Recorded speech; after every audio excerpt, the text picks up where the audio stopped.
नमस्कार, आप देख रहे हैं N20 लाइव। मैं आर रॉय आप सभी दर्शकों का एक बार फिर से स्वागत करता हूं। आज 15 अगस्त के शुभ अवसर पे हम पहुंच चुके हैं सिवान से काफ़ी दूर खालवा पंचायत में। और खालवा पंचायत जो पड़ता है जीरादेई सदर विधानसभा में और नौतन प्रखंड में। तो यहाँ पे हमारे साथ मौजूद है जीरादेई के जो वर्तमान विधायक हैं अमरजीत कुशवाहा जी। जैसा कि विधानसभा चुनाव में इनका नाम बहुत चर्चा में था और सिवान की हॉट सीट में से एक था जीरादेई का सीट, जो विधानसभा का सीट था। और पूरा बिहार की जनता इनके बारे में जानने के लिए बेचैन थी, क्या उस सीट का क्या रिजल्ट आता है जीरादेई सीट का। तो सबके सामने रिजल्ट भी आया और सब कोई रिजल्ट के जान के आश्चर्य में भी पड़ गए थे। तो वही विधायक जी हमारे साथ मौजूद है जो जेल में खुद रहकर चुनाव जीते थे और ये साबित किया था ये चुनाव इस बार कि जनता के दिल में अगर आप जगह बनाए हैं तो कोई प्रभाव नहीं पड़ता आप कहाँ है कहाँ नहीं है। जनता उसका जो मेहनत की है उसका मजदूरी दे ही देती है समय आता है। तो वही विधायक जी हमारे साथ मौजूद हैं। आज पूरा भारत 75वां स्वतंत्रता दिवस भी मना रहा है, ये भी अपने यहाँ झंडा तोलन किए हैं। उसके बाद से अपने घर पे मौजूद हम आए हैं इनके पास। आइए इनसे मिलवाते हैं। स्वागत हमारे चैनल पे आपका। आपका भी हम स्वागत करते हैं आपके इस चैनल पे भी। और आज स्वतंत्रता दिवस है, स्वतंत्रता दिवस पर हम पूरे जिला निवासियों को उन्होंने हमें जेल में रहते हुए काफ़ी सम्मान दिया। मैं उनको उनका आभारी भी हूँ और उनको बहुत सारी बधाई देना चाहता हूँ। साथ ही साथ हम भारत के नागरिक हैं, इस नाते संपूर्ण भारतवासियों को हम बधाई देना चाहते हैं, स्वतंत्रता दिवस का शुभकामनाएं देते हैं। और इसके साथ ही आज हम ये बताना चाहते हैं कि आज़ादी के 74 साल गुजर चुके हैं, 75वां स्वतंत्रता दिवस हम मना रहे हैं। तो निश्चित तौर पे एक लंबा समय का जो सफ़र रहा है भारत की आज़ादी का, इसमें हमें समीक्षा भी करने की ज़रूरत है कि 75 साल में हमने क्या खोया है, क्या पाया है। और वीर शहीदों ने, सपूतों ने जो हमारे इस मुल्क की आज़ादी के लिए कुर्बानी दिया, अपनी शहादत दी, हंसते हंसते फांसी के फंदे को चुना, उनके मन में जो सपने थे, जिस तरह के भारत का सपना देख करके उन लोगों ने अपनी कुर्बानी को अपनाया, उनके सपने कहाँ तक पूरे हुए, आज इसकी समीक्षा करने का भी वक्त है। हम लोग आज देख रहे हैं कि गांधी जी ने जो चंपारण से आंदोलन शुरू किया था, उस दौर में गांधी जी ने कहा था, जब लोग पूछ रहे थे कि भारत के आज़ादी का मतलब क्या है, अगर आज़ादी मिल जाएगी तो हम लोग क्या मिली, वो बहुत बड़ी भाषा में पूछा था। तो गांधी जी बोले कि जब देश आज़ाद हो जाएगा तो हिंदुस्तान के अंतिम आदमी, हमें समाज के सबसे निचले पैदान पर जीने वाला जो आदमी होगा, उसके आँख के आंसू पोंछ लिए जाएंगे। लेकिन मैं आज देख रहा हूँ कि गांधी के सपनों का आज़ादी नहीं मिला है। आज भी समाज के बहुत दबे पिछड़े आदिवासी और यहाँ पर जो अल्पसंख्यक समुदाय जो भारत में हैं, उनके ऊपर हमले हो रहे हैं, उनके आंसू के आंसू सूखे नहीं हैं। आए दिन अभी देश में जो सरकारें चल रही है, इसके जरिए भी नफरत की फैलाने की कोशिश की जा रही है। तो मैं समझता हूँ कि आज़ादी के जो अधूरे सपने रह गए हमारे सपूतों का, और हमारे देश के संविधान की जो प्रस्तावना, जिसमें हम भारत के नागरिक एक संप्रभु, लोकतांत्रिक, धर्मनिरपेक्ष, समाजवादी राष्ट्र के सपना देखते हैं, पूरी चीज़ इस सेंस में देखा गया है। तो इस पर, इसके ताने बाने पर, भारत के मूल प्रस्तावना पर ही आज चोट मारा जा रहा है। आज हमारे देश में प्रेस की आज़ादी पर भी हमले हो रहे हैं और नागरिक आज़ादी पर आज पेगासस के माध्यम से जिस तरीके की जासूसी करने की कोशिश की जा रही है, कोशिश ही नहीं बल्कि एकदम सरकार की ओर से योजना ली गई है। मैं समझता हूँ कि हमारे देश की नागरिकों की आज़ादी पर हमले हैं और इस तरह हम समझते हैं कि हमारे देश की जो बची खुची आज़ादी है, जो मिली थी शहीदों की कुर्बानी के बाद, उससे भी बचाना एक चुनौती बन गया। तो जैसा कि विधायक जी, जैसे आपकी जो पार्टी है CPI MLA, ये शुरू से ये गरीबों की हक की लड़ाई लड़ती आ रही है और ईमानदारी अपने आप को प्रूव करते आ रही है। तो इस बार जो चुनाव हुआ विधानसभा चुनाव, उसमें आप लोग का RJD के साथ गठबंधन था, तो कहीं ना कहीं कुछ वोट के अंतराल से मतलब आप लोग सरकार बनाने से चूक गए, लेकिन विपक्ष की जो अहम भूमिका होती है वो भूमिका आप लोग निभा रहे हैं सर विधानसभा में। तो लेकिन एक जो सत्ताधारी पार्टियां है वो लोगों के द्वारा आप लोग का आरोप लगाया जा रहा है कि विपक्ष के चलते सदन नहीं चल पा रहा है। वही केंद्र सरकार में भी जो वर्तमान में सरकार वो भी आरोप लगा रही है कि विपक्ष के चलते सरकार नहीं चल रहा है। दोनों जगह देखा जा रहा है तो आप लोग को सीधे टारगेट लिया जा रहा है सरकार के द्वारा। इसके विषय में क्या कहना चाहते थे कि आप लोग जनता की लड़ाई लड़ रहे हैं? आप लोग सदन में जो कुछ भी गड़बड़ी होती है और पिछले विधानसभा के सत्र में खासकर 23 मार्च के दिन बजट सेशन के दौरान जो घटना हुई थी, मैं समझता हूँ हिंदुस्तान के संसदीय लोकतांत्रिक परंपरा में कि ये पहली बार किसी सदन के भीतर पुलिस प्रवेश की थी और DMSP के नेतृत्व में लोकतंत्र के मंदिर में घुस करके पुलिस द्वारा, रैपिड एक्शन फोर्स द्वारा जिस तरीके से अभद्र व्यवहार विधायकों के द्वारा किया गया, मैं समझता हूँ उस दिन लोकतंत्र की हत्या हो गई, लोकतंत्र पर प्रसार हो गया। इस पूरे घटनाक्रम का अगर इतिहास देखिएगा तो शासक वर्ग है, सरकारें हैं। इसलिए मैं कहना चाहता हूँ कि विपक्ष मैंने जन विरोधी कोई कानून जब आता है तो उसका फर्ज बनता है कि विरोध करें। लेकिन हम देख रहे हैं कि भाजपा की जो केंद्र में सरकार है, उत्तर प्रदेश में योगी सरकार है, अब बिहार में भाजपा के साथ सरकार चलाने वाली नीतीश जी हैं, इन सब का एक ही रूप है कि हर विपक्ष की आवाज़ को दबा देना, उसको बदनाम कर देना और बल्कि जन विरोधी बता देना आम बात हो रही है उनके लिए। तब क्या विपक्ष क्या करेगा? विपक्ष बैठ के सिर्फ ढाल बजाएगा। अगर कानून आ रहा था बनाने के लिए, अधिनियम लाया जा रहा था कि विशेष सशस्त्र पुलिस बल का गठन किया जाएगा बिहार, जिसमें यह लिखा हुआ था कि बिना वारंट की गिरफ्तारी होगी, बिना वारंट के किसी का सर्च होगा, तो ये कानून जो है का विरोध करने का क्या हम विपक्ष का राइट नहीं था? हम जानते हैं कि जनता विरोधी कानून था और पहले से ही बिहार में पुलिस का राज चल रहा है। पुलिस लगातार जनता के साथ बदमाशी कर रही है, दमन कर रही है। तो इस कानून के जरिए तो पुलिस एक और हथियार प्राप्त करके और एक तरह से कहिए तो जनता पर दमन ढाना शुरू करेगी। तो पिछले दरवाजे से योगी राज की वापसी की जो कोशिश बिहार में की गई और इसका विपक्ष ने विरोध किया, तो आज कई तरह के भले ही आरोप लगाए जा रहे हैं। मैं समझता हूँ कि हर विपक्ष की लड़ाई को हर समय जो जनता के सही लड़ाई रही है उसको जन विरोधी जो सत्ता है वो विरोधी बताते रही है, वो गैर लोकतांत्रिक बताते रही है, बल्कि बहुत सारे लोगों को तो फांसी की सजा चढ़ा दिया। और अभी तो मैं देख रहा हूँ कि पेगासस के माध्यम से अब पूरे देश की जनता की आप जासूसी कीजिए। अब हमारे देश के जो पत्रकार हैं, हमारा दैनिक भास्कर ने जो सही रिपोर्ट प्रस्तुत किया कि इतनी मौतें हुई कोविड में, उसका सही आंकड़ा सरकार दे दे, क्या गलत था? सरकार को एक तो बचा नहीं पाई कोविड में, और उल्टे में जो है जो लोग मरे उनकी गिनती नहीं कर पा रही है मुआवजा देने के डर से। तो इस बात को अगर कोई मीडिया के माध्यम से आप ही लाना चाहते हैं तो उस पर हमला किया जा रहा है। कई बड़े बड़े पत्रकारों पर भी हमले किए गए, उनका प्रेस पर बंद करा दिया गया। के मामले में देखने लिए कि रवि दिशा को किस तरह से गिरफ्तार करके जेलों में बंद किया गया। तो हम समझ रहे हैं कि हमारे देश के भीतर एक तरह से कहिए तो आपातकाल की स्थिति बना हुआ है और फासिस्ट सरकारें लगातार देश के जनता के अधिकारों पर हमला कर रही है। और वैसे हमला के खिलाफ लड़ना, मैं समझता हूँ विपक्ष पर जो भी आरोप लगे वो जायज़ है और ऐसे लड़ाइयों को, इस आवाज़ों को हम लोग बुलंद करते रहें। तो जैसा कि हम बात कर रहे हैं बिहार के, तो बिहार सरकार जो है अपने आप को सुशासनवाद की सरकार बताती आ रही है। अब देखा जाए तो अपराध चरम सीमा पर मतलब अपने रूप पे आ चुका है। हर एक दिन कोई ना कोई घटनाएं देखने को मिल रही है, सामने किसी हत्या डेली हो रहा है।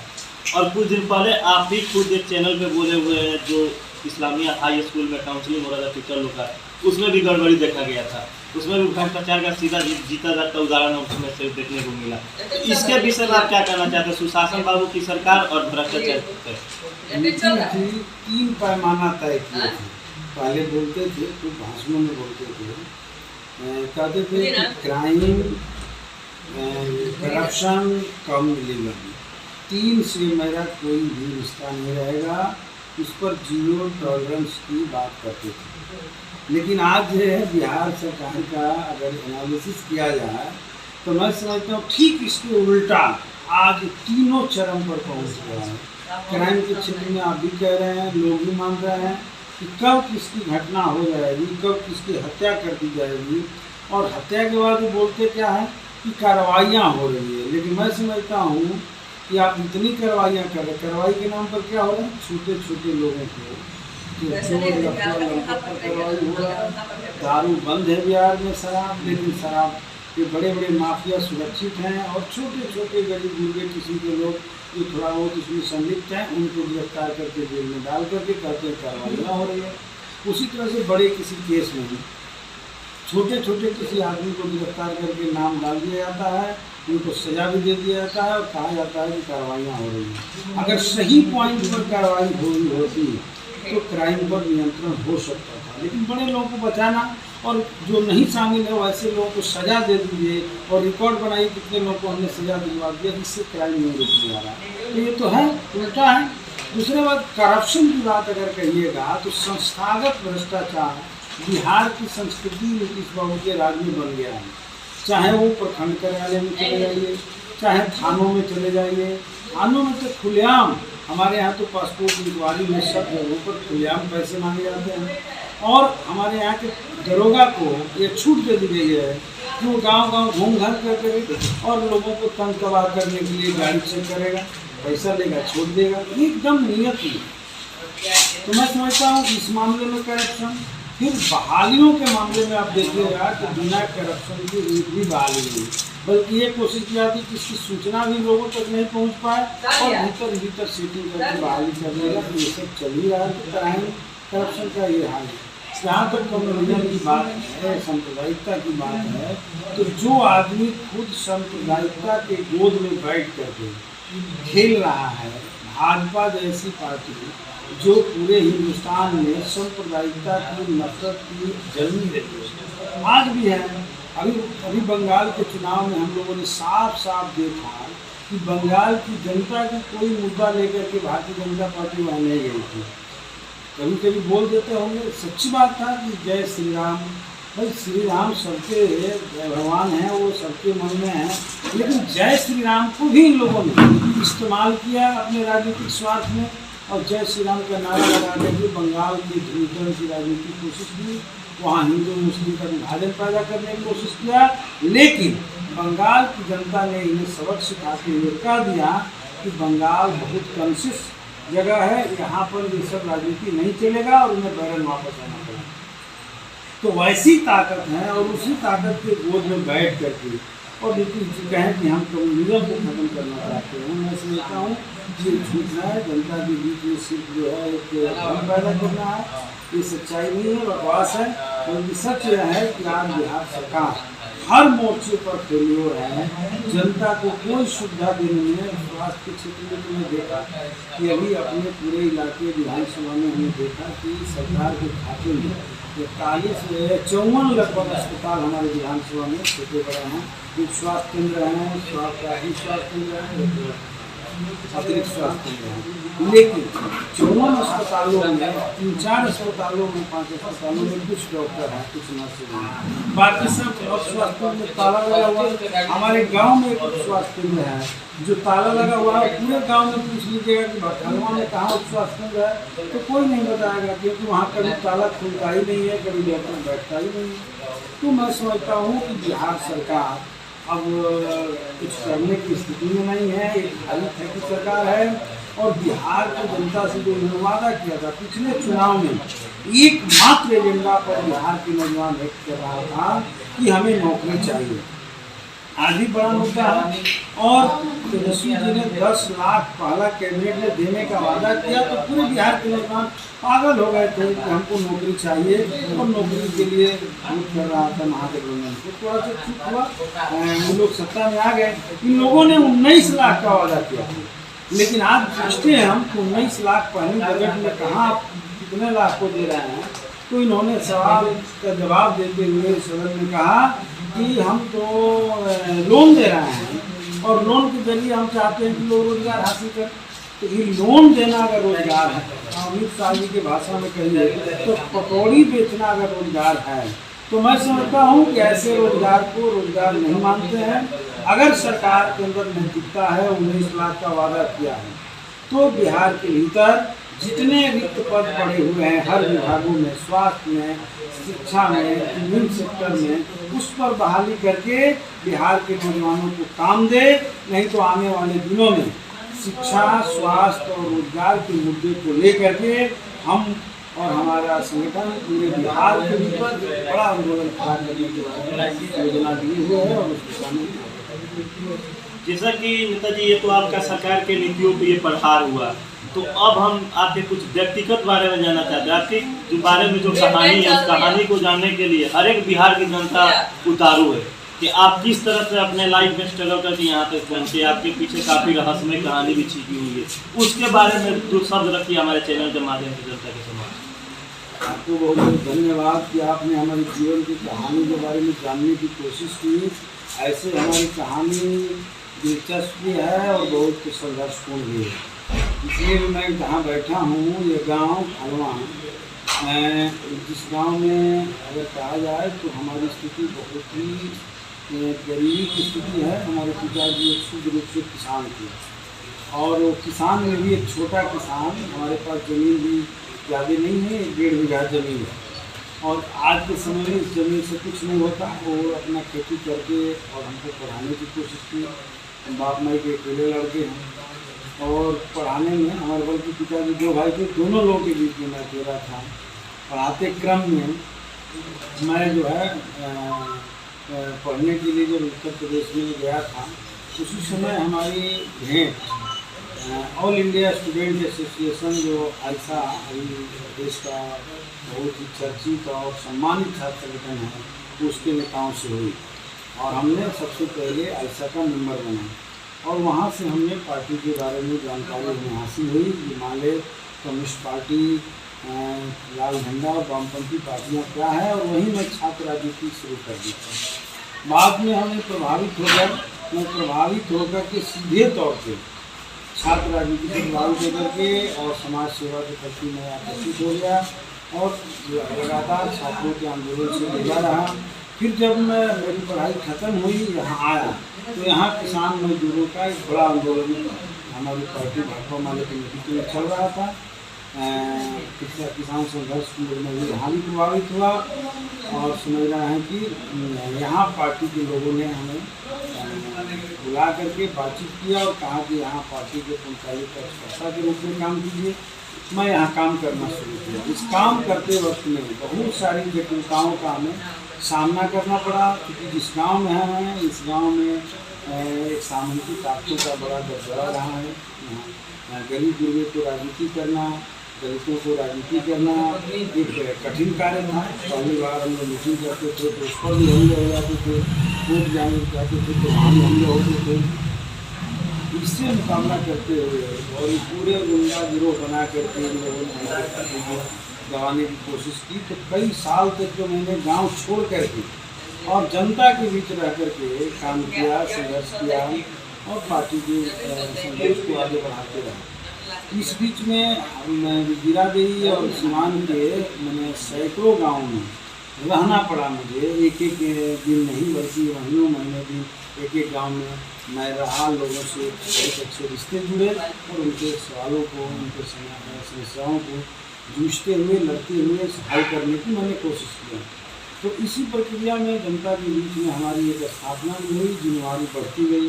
मैं नौजवान सभा का नेतृत्व करते हुए राष्ट्रीय अध्यक्ष के रूप में भी पार्टी ने हमको जगह दिया। मैं इंदिरा गांधी नौजवान सभा का राष्ट्रीय अध्यक्ष लखनऊ के एक सम्मेलन में चुना गया था और लगातार युवाओं को पूरे देश में संगठित कर रहा था। इसी बीच गरीबों ने एक लड़ाई शुरू की और वो लड़ाई थी जमीन के अधिकार की लड़ाई बुधनी में।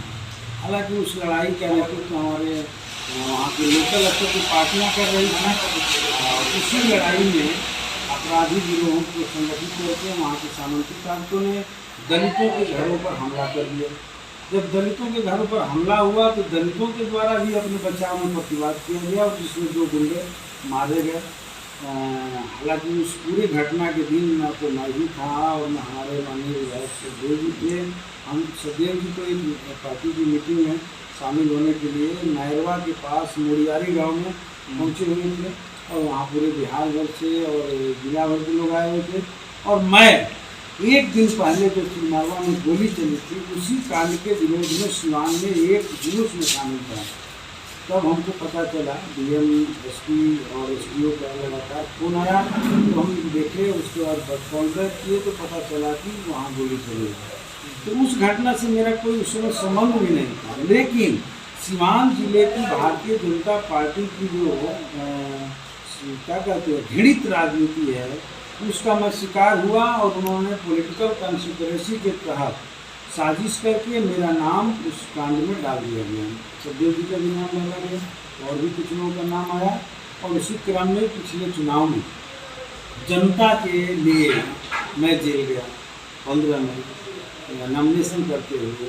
तो जनता ने देखा कि भाई ये नेता हमारे बहादुर हैं, हमारे लिए लड़ रहे हैं, जनता के लिए जो है जेल काट रहे हैं और जेल में भी मजबूती के साथ लोकतांत्रिक सवालों को उठाते रहे हैं। जितने लोग पूरे जिले से जाते रहे जेल में सबसे मुलाकात हुई और सबका मैंने वहाँ भी मदद किया। वहाँ जेल में जो तबाही रहती है उस तबाही से प्रशासन से लड़ करके मैं बचाया। इस दौरान जेलों में भी कई जेलों में हमको भेजा गया, शिफ्ट कर दिया गया दबाव बनाने के लिए। तब भी मैं जनता की लड़ाई को नहीं छोड़ा और जनता का विश्वास को मैंने जीता और जनता ने हम पर भरोसा किया है।